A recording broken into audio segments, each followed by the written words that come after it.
So tonight's talk is entitled Masculine Masquerade in the Contemporary Hollywood Misdirection Film. So please join me in welcoming Dr. Seth Friedman.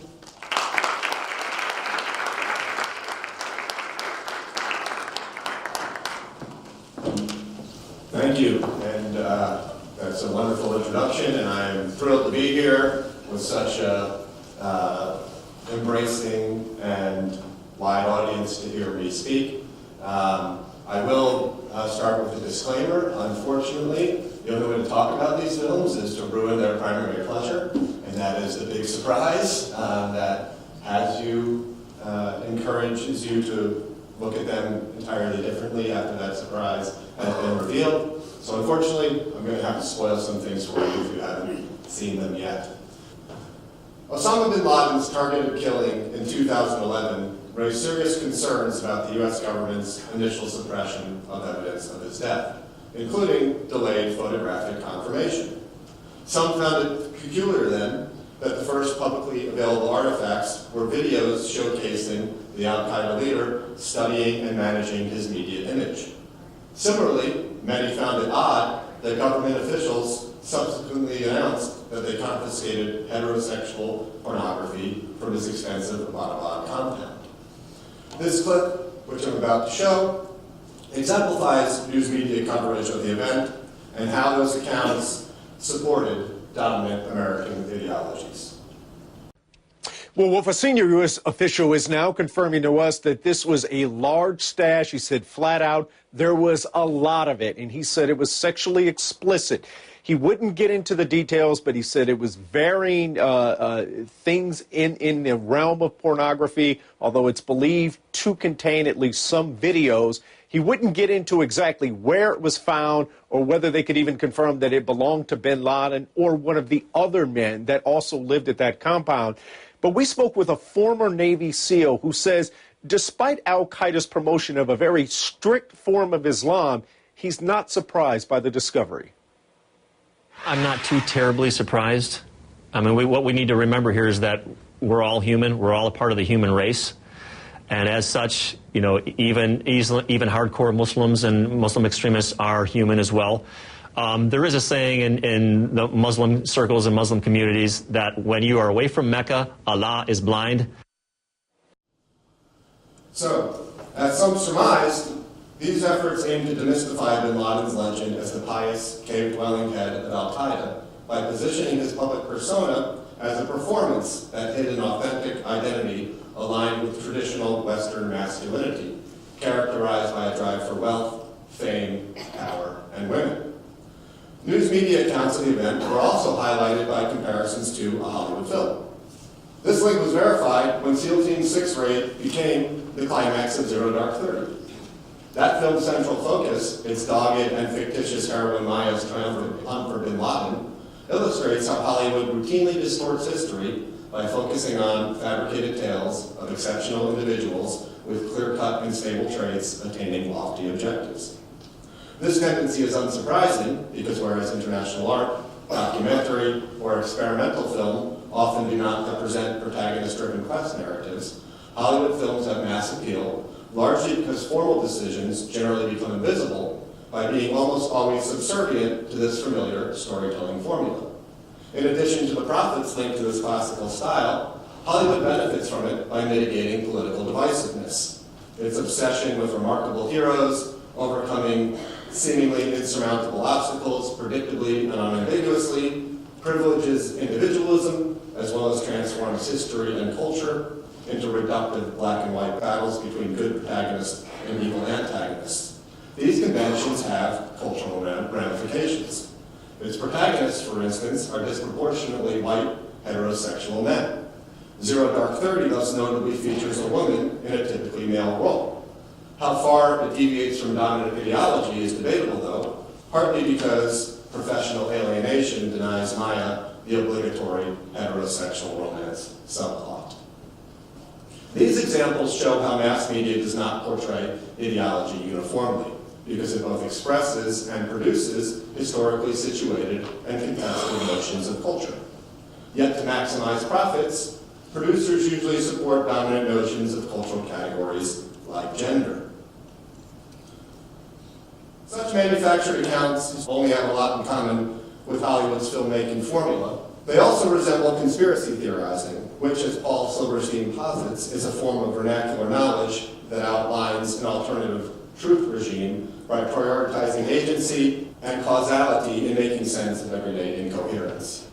These narratives appeal to the industry then, partly because their historical oversimplifications dovetail with its recognizable production paradigm. Films that inspire spectators to engage in similar conspiratorial interpretive activities, irrespective of their subject matter, also have become more prominent in the industry. From 1990 to 2010, there were approximately 40 Hollywood films in which delayed exposure or discovery of concealed evidence unconventionally provoked spectators to reinterpret narrative causality retrospectively in this way, making it the most fertile period historically for such films in Hollywood or any cinema context. Some of these films, like The Sixth Sense, A Beautiful Mind, and Inception, were among the biggest commercial and critical hits of the period. These two narrative forms are similar then, because although they express anxiety about the status of the truth and expose official accounts as constructions, they tap into the fantasy that it is possible to know what really happened by identifying the people surprisingly unmasked as responsible for otherwise unsatisfactorily explained events. In this presentation, I examine how Unbreakable and The Usual Suspects epitomize the often reactionary cultural politics associated with these overlapping narrative modes. Conspiracy theories, as Daniel Hellinger notes, do not threaten authority by necessarily exposing the truth, because instead they cast doubt on the legitimacy of official stories by showing that those supposedly reliable accounts often rely on conspiratorial tactics.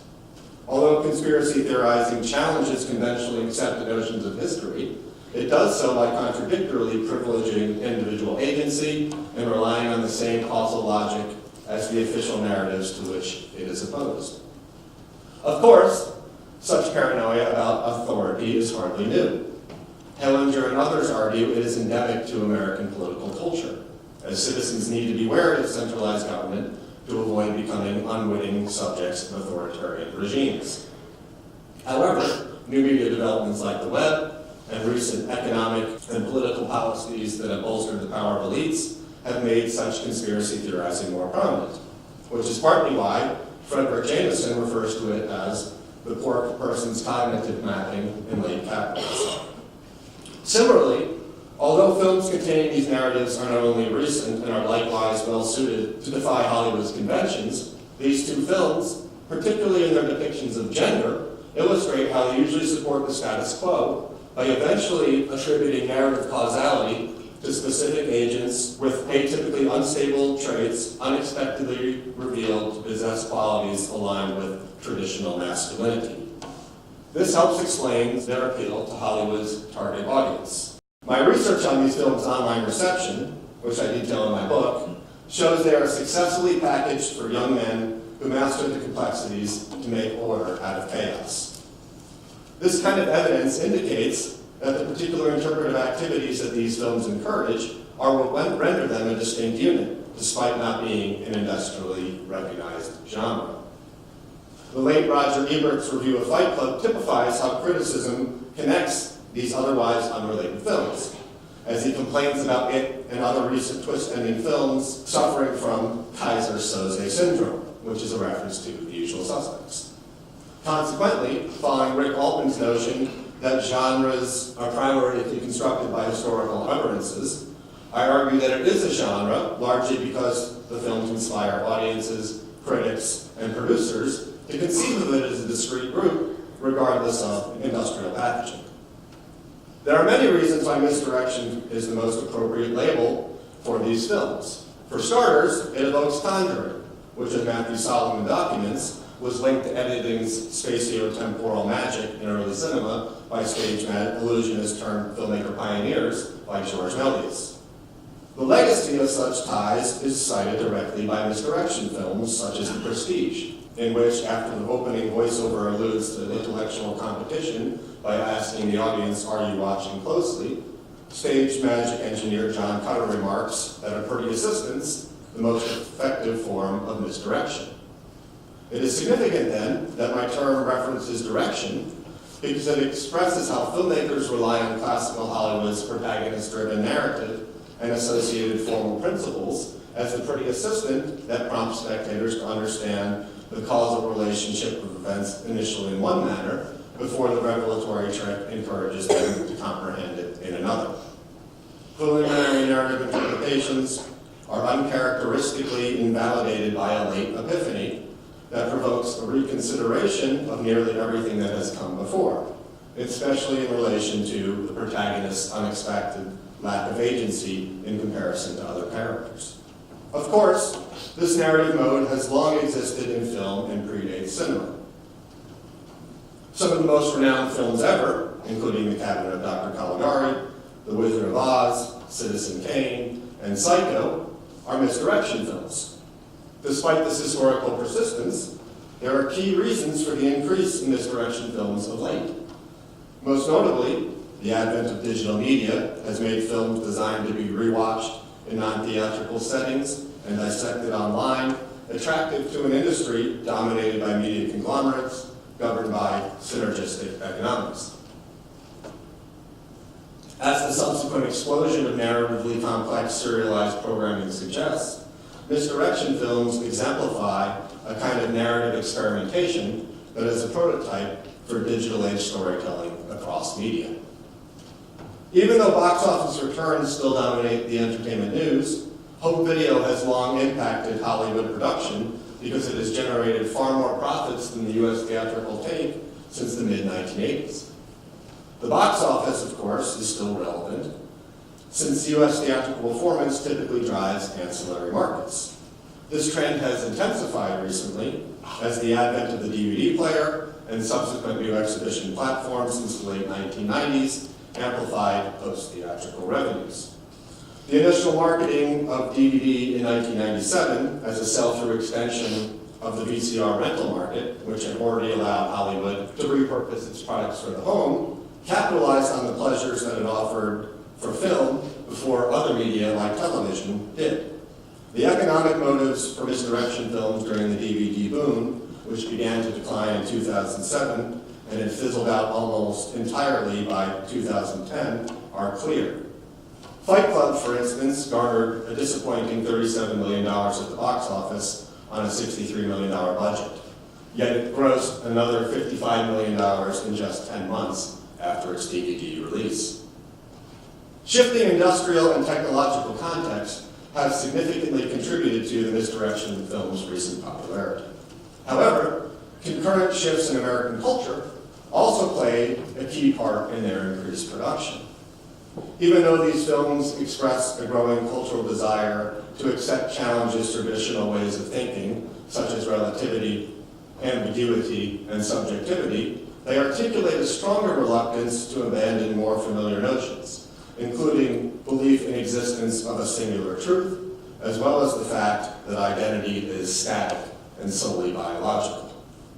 Once the misdirection film's revelation is exposed, it indeed usually shows in conspiratorial fashion that narrative causality has really been driven by clearly identifiable male characters who appeared incapable of such feats.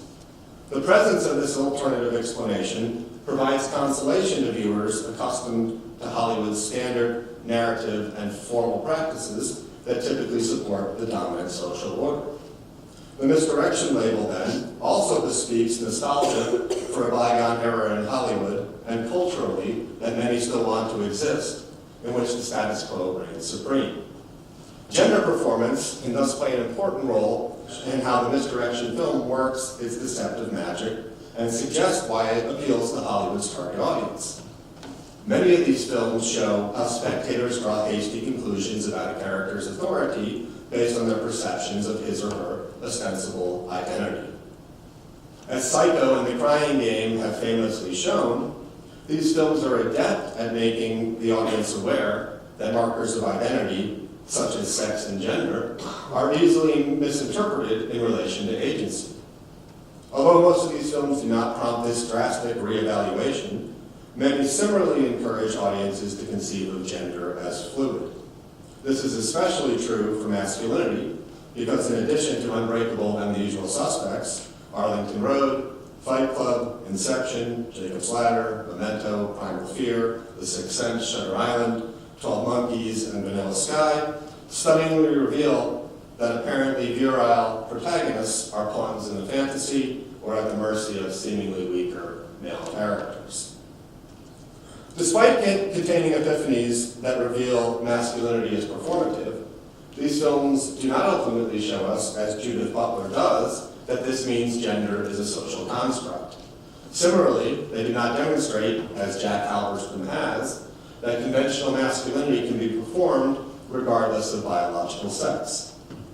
Instead of depicting multiple masculinities in this way, Unbreakable and The Usual Suspects exemplify how misdirection films express a longing for a singular, inherent manhood by depicting gender performance as a diabolical skill men master to conceal an outmoded male essence that really persists behind the disguise. Consequently, Masquerade describes how these films most often portray masculinity. Like Steve Cohen, I thus used the performative implications of the concept in my examination of Hollywood masculinities. Masquerade's performative dimension encapsulates representations that contrast masculine artifice to the supposedly authentic. After all, the men surprisingly revealed as the primary causal agents in Unbreakable and The Usual Suspects both purposely appear emasculated to disguise their virility.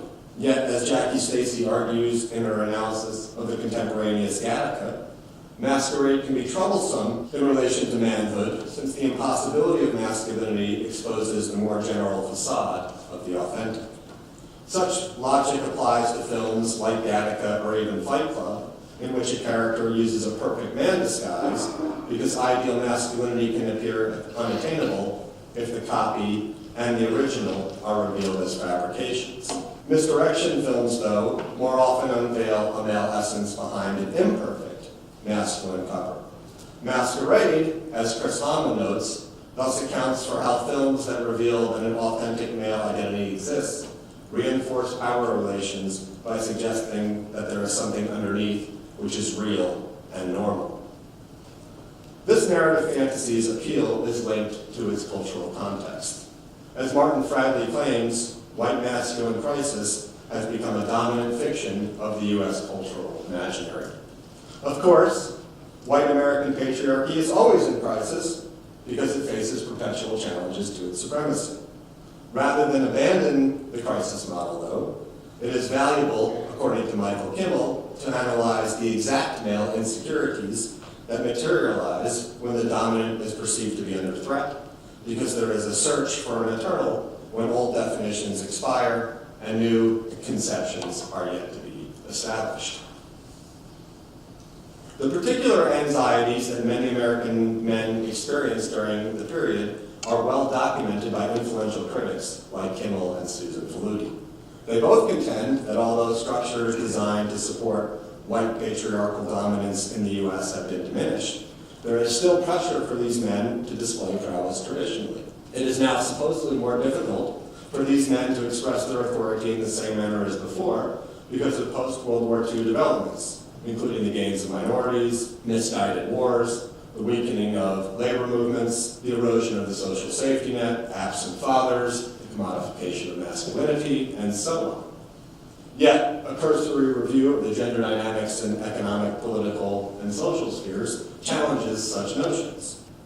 Nevertheless, these perceived adversities prompted reactionary responses. For example, there was a rise in men's groups in the 1990s, like the mythopoetic men's movement, whose leader, Robert Bly, author of bestseller Iron John, urged men to participate in wilderness retreats to find their supposedly lost wild man. These paranoid responses express pervasive fear about diminishing individual autonomy. However, rather than address the root causes, such as the exponentially widening wealth gap, many men instead blame familiar scapegoats, including big government, women, and other minorities. Unsurprisingly, the perception that individual agency is dwindling has struck many white heterosexual men hard because of their faith in rugged individualism and the American dream, which, in spite of the meritorious myth, favor the privileged. Timothy Melly labels his paranoia as agency panic, which he defines as an anxiety about an apparent loss of autonomy, the conviction that one's actions are being controlled by someone else. Such conspiratorial sentiments, Melly posits, can have deadly consequences, as they memorably did for Timothy McVeigh and Ted Kaczynski in the 1990s, because some men think supposedly feminizing forces inhibiting their power are best redressed by regeneration through violence. Melly's use of Richard Slotkin's theory of regeneration through violence is significant. As Slotkin argues, it was central to the American frontier myth and became a staple of the Western genre by representing the redemption of the American spirit as something to be achieved by playing through a scenario of separation, temporary regression to a more primitive state. Centuries later, this logic persists for men wanting a form of manhood that allays agency panic by covertly conserving their mythical male primal identity. After the backlash against second-wave feminism, as David Brevin theorizes, this materialized in a Hollywood representation of a post-Reagan new man that articulates a split masculinity, which expressed its traditional gendered roles, while also acknowledging its ironic status. For Brenton Mallon, such conflicted masculinity was embodied by President Clinton, who embodied and put aside stereotypes epitomized by his reputation as both a philanderer and obsequious to Hillary. This tension, he notes, pervades Hollywood films from then that feature protagonists salvaging disturbing traditions from which they appear to diverge. Hollywood indeed released a number of Best Picture Oscar films during this same period, including Braveheart, American Beauty, and Gladiator, that portray broken white heterosexual men conventionally regaining authority. Although such representations differed from 1980s hyper-masculine heroes, exemplified by Arnold Schwarzenegger and Sylvester Stallone, they similarly recapture their lost manhood in traditional and explicit ways to attain their goals and the heterosexual public. For Susan Jeffords, those Reagan-era heroes countered the perceived weak Carter years and eventually morphed into roles that emphasized the president's agenda, not only militarily, but also domestically, by stressing patriarchal fatherhood, which was typified by Schwarzenegger's later roles in Kindergarten Cop and Junior. In contrast to these standard Hollywood remasculinization depictions, misdirection films like Unbreakable and The Usual Suspects prey on the spectator's propensity to associate narrative agency with such protagonists by revealing that they are impotent because they are really controlled by seemingly less virile male characters who cunningly realize the need to assert authority differently when many now view traditional masculinity more suspiciously. Unbreakable is writer-director M. Night Shyamalan's 2000 follow-up to his smash hit, The Sixth Sense. Predictably, it attempts to capitalize on the success of its predecessor and bolster Shyamalan's then meteoric rise to authorial superstardom, which was amplified by his cameos in both films. It also similarly contains a memorable twist ending and reteamed the filmmaker with Reagan-era hardbody Bruce Willis. This time, Willis plays David Dunn, another dispossessed white heterosexual man who again needs the assistance of others and the supernatural to restore his marriage and his faith in his job. His malaise stems from abandoning a football career by faking an injury to marry his wife Audrey, who detests the violent sport.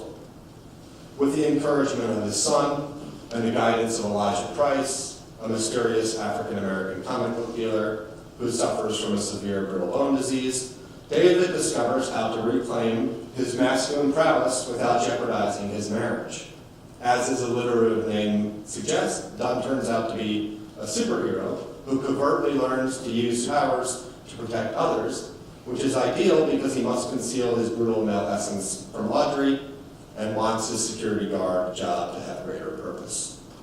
This familiar narrative thus appears to be another example of Hollywood's ideological project to reestablish white patriarchal dominance by focusing on the protagonist's discovery of a masculinity appropriate for the times that allows him to overcome supposedly feminizing forces, which became Willis's calling card after Die Hard. Some scholars have accused it of being reactionary for these reasons. Heather Hicks, for example, chastises reviewers who erroneously claim that Unbreakable has the same racist undertones as other contemporaneous Hollywood films like The Family Man, The Green Mile, and The Legend of Bagger Vance, which features stereotypically mystical African-American friends who altruistically help white male protagonists renew their authority. Had this been the case, though, the film would have ended in standard superhero fashion. This is what happens before the twist ending, when David reconciles with Audrey, saves hostage children, and surreptitiously informs his son of his secret identity by showing him a newspaper detailing his heroism. Readings of Unbreakable as conventional thus ignore how the twist ending provokes a reinterpretation by revealing Elijah is not a benevolent helper because he has committed terrorist acts to follow David.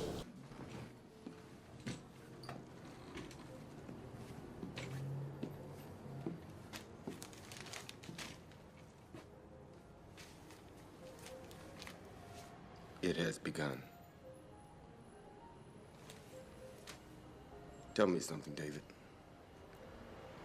When you woke up this morning, was it still there? The sadness?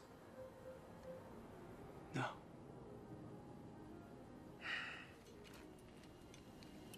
I think this is where we shake hands.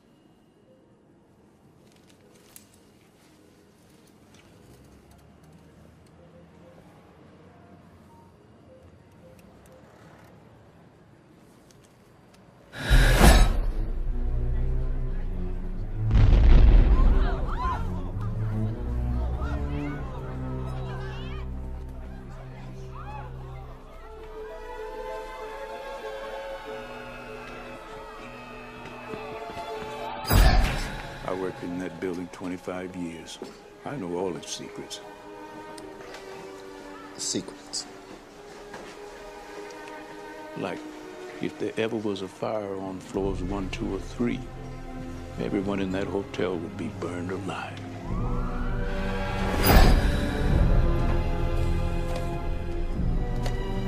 Passengers aren't allowed in there.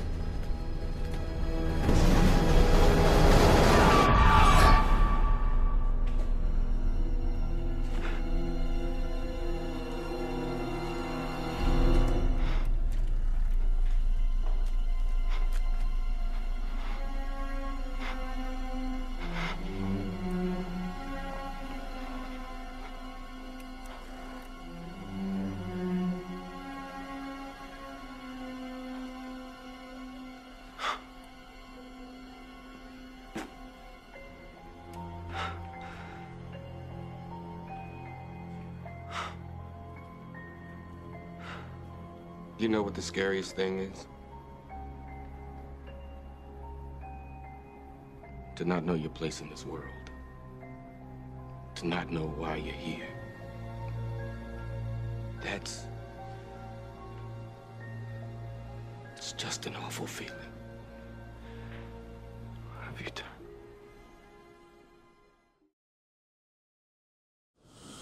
As the sequence shows, like David, the spectator has misinterpreted Elijah's true character and motives. The flashbacks make both the protagonist and the viewer painfully aware, as the device often does in classical misdirection films, of Elijah's real goals. Importantly, this is not the first time David's powers are shown to fail. Although he accurately detects the white men and women who commit crimes, especially when they are perpetrated against minorities, he also falsely accuses a man of South Asian descent, played by Shyamalan himself, of carrying drugs. Prior to his recent cameo in the sequel Glass, that suggests Dunn was probably actually right, Shyamalan's Unbreakable cameo was initially a subtle way to expose the audience's penchant for stereotyping. as he similarly did by casting himself as an ineffective physician who misdiagnoses the situation in The Sixth Sense. The viewer's misreading of Elijah's character is likely a similarly oversimplified interpretation, bolstered by Hollywood's proclivity to cast African Americans as mystical or loyal sidekicks. This was a particularly successful trend in the years before Unbreakable that mitigated both accusations of racism and concerns about African American star bankability. Samuel L. Jackson was thus ideal for Elijah's role because he recently played the typical black buddy alongside Willis in Die Hard with a Vengeance. Elijah's disguise extends beyond just his race and the viewer's familiarity with Hollywood stereotypes. His physical disability also helps him go undetected because it is misconstrued as a flaw. In addition to contributing to the facade, his condition, as we just saw, is a central aspect of his authentic persona by being the most important confirmation that he is David's breakable foil. As the successive reverse zoom-outs on both characters shortly after their handshake shows, they are linked by Elijah's insistence on comprehending the meaning of his disability, since it is what ultimately verifies their real identities. The retroactive magnitude of Elijah's condition to his authentic persona, then, counters anxieties about disabled bodies being prisons for fully realized potential, as Vivian Sobchak theorizes, by transforming his debilitated body into one with a transparent capacity for significant action and sensible meaning. It is notable that Elijah's faith in the veracity of comic book lore is what fuels his lifelong quest, because the ending justifies his permanent retreat into a childlike asexual state. As he reminds viewers in the film's last line of dialogue, kids know best. According to the film's logic, men are more likely to fulfill their true potential if they are unencumbered by adult male responsibilities. Despite strengthening his bond with his son, David does so by hiding the source of their connection from his wife, and nothing suggests that he will take on more of the familial and economic responsibilities that the film has previously shown are in Audrey's domain. The mutual epiphany about their inextricable comic book-inspired link, therefore, comes at a cost for both characters, as Elijah resorts to mass murder to find his superhero nemesis, and David reawakens a violent masculinity extinguished by Audrey that he must keep secret from her. Although the concluding titles indicate Elijah is institutionalized, the bad guy wins in the end, and such facilities typically do not hold archvillains forever, as the final installment in Shyamalan's mass superhero trilogy Glass reveals. In using his atypical magical Caucasian friend to confirm his true identity and potential, Elijah shows David that overcoming his sadness requires a resurrection of a similarly ferocious male essence that is free from feminizing forces and veiled by a performative alter ego. Whereas Unbreakable depicts its unexpected archvillain as deploying an imperfect disguise to conceal his real identity until it is verified, The Usual Suspect shows how masquerade is a powerful weapon for a criminal mastermind already certain of who he is. The surprise box office hit and Academy Award-winning 1995 film centers on custom agent David Kujan's interrogation of Verbal Kint, a suspect in the mass murders associated with a purportedly botched $91 million cocaine deal, whose character was based on John List, the infamous killer who evaded capture for 18 years by assuming a new family man fake identity after murdering his first wife, children, and own mom to save them from his financial pressures. Initially, authorities and viewers believed that Kint played a small, minor role in the crime because his riveting narration is revealed through a series of flashbacks that position him as a small-time con artist who suffers from cerebral palsy. In these flashbacks and the accompanying interrogation sequences, Kent portrays himself as a weak lackey whose disabled body appears to inhibit him from acting authoritatively and who walks into a series of jobs with 4 other hypermasculine criminal suspects. Kujan and the viewer, therefore, believe that Dean Keaton, the crew's ostensible leader, is actually the film's primary causal agent. Indeed, in standard heist film fashion, Keaton is the reluctant, white, heterosexual male protagonist who, despite recent efforts to be a respectable businessman and romantic partner to his girlfriend Edie, has the traits to execute the last big job that finally allows him to go legit. Although Kent claims Keaton is dead, Kuyan is skeptical and wants a confession to verify his suspicions. Kuyan hopes to use Kent's testimony to concoct his own pernicious explanation to incriminate Keaton. As Kent summarizes, Kuyan's rigid theory demonstrates that, to a cop, the explanation is only simple, because they just confirm the suppositions they already believe. Kuyan's construction of an alternative account then exemplifies the authorities' use of conspiratorial tactics to further their agenda. To get Kent to participate in the interrogation, for instance, Kuyan threatens to make up a story that, as part of his deal with the DA, Kent ratted out Kuyan's most reliable incarcerated informant. As Kent also claims, their rights went right out the window when the cops initially identified them as suspects. Kent's accusation that the authorities act unlawfully is verified by the police's interrogation of the criminals because a cop punches Keaton's face. Additionally, after Edie frees the 5 suspects, she reports that they were never even charged. Kuyan similarly relies on underhanded tactics to pin the crime on his man. To get his information, Kuyan challenges Kent to convince him that Keaton is dead by telling him every last detail. In turn, Kent presents a dizzying account of events, eventually revealing that Kaiser Soze, a legendary Turkish crime lord, is really the puppet master. Kent's recounting of the criminal scheme ultimately is believable then, because it conspiratorially adheres to classical narrative conventions of causality and agency by attributing everything to the machinations of a powerful male agent, Soze. Kuyan, of course, is convinced that Keaton, and not the mythical Soze, is really the mastermind. As a result, he concludes that Keaton is actually Soze. Consequently, when Kuyan finally explains his theory to Kent about what really happened, the music on the soundtrack swells to a crescendo, and the film frequently cuts to flashbacks that depict images from Kent's earlier testimony, now taken out of their previous context. Kuyan's acceptance of a totalizing plot of Keaton as arch-criminal seems logical, as events that initially seemed unimportant to comprehending his true character now make Keaton look ruthless. In short, this appears to be the classical resolution in which Kuyan identifies Keaton, whom he always wanted to nail, as the real causal agent. The film, though, does not actually uphold this conventional resolution. Instead, the twist ending shockingly reveals that to create the masquerade that conceals his true identity, Kent has faked his disability and used the contents of the interrogation room as the source material for his fictitious account.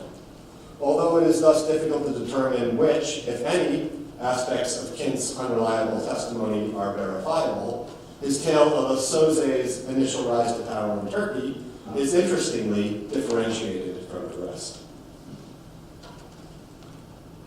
And I will warn you that this does have violence and a rape scene in it, so there is some troubling visuals and oral information in this. But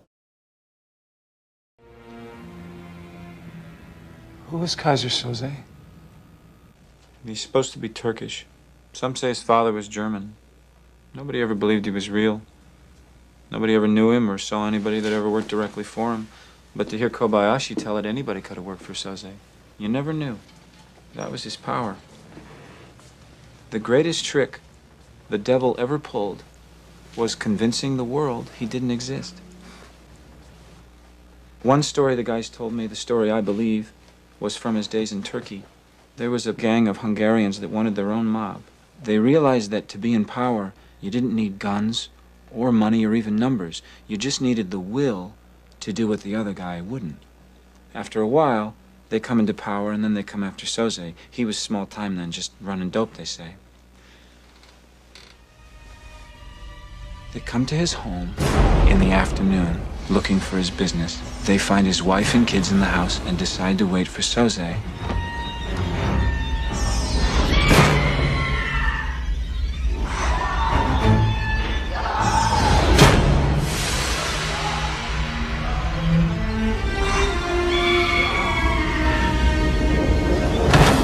comes home to find his wife raped and children screaming. The Hungarians knew Soze was tough, not to be trifled with, so they let him know they meant business. They tell him they want his territory, all his business. Soze looks over the faces of his family. Then he showed these men of will what will really was.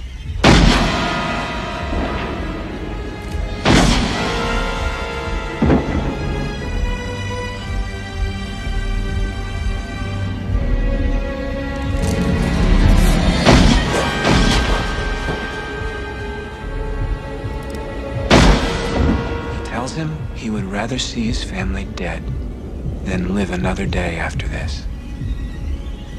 He lets the last Hungarian go. He waits until his wife and kids are in the ground, and then he goes after the rest of the mob. He kills their kids, he kills their wives, he kills their parents and their parents' friends. He burns down the houses they live in and the stores they work in. He kills people that owe them money. And like that, gone.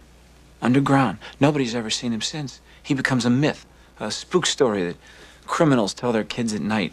Rat on your pop, and Kaiser Soze will get you. And no one ever really believes. Do you believe in him, Verbal? Keaton always said, I don't believe in God, but I'm afraid of him. Well, I believe in God. And the only thing that scares me is Kaiser Soze. In a film filled with Kint's misleading flashbacks, this one is distinguished with cinematography choices that obscure the image. Similarly, Kint's disclaimer that this is a story he actually believes lends it additional authenticity. Accordingly, critical information that shapes the audience's retrospective reinterpretation of Kint's masculinity derives from this legend. In a film with few female characters and loaded with homoerotic tension, it extinguishes suspicions that Kint's feminized performance raises about his sexuality. Moreover, in contrast to Unbreakable, by revealing that Kint's disorder is fake, The Usual Suspects does not depict disability as ultimately validating and enhancing masculine potential. Most importantly, though, as Kint claims, it reveals that Soze's ability to murder his own family most defines his prowess and propels him to the top of the criminal underworld because it demonstrates in Orientalist fashion that he can act in savage yet traditionally masculine ways supposedly unfathomable to Westerners. And you should recall the opening Bin Laden example here as how this is all coming together to a much anticipated conclusion.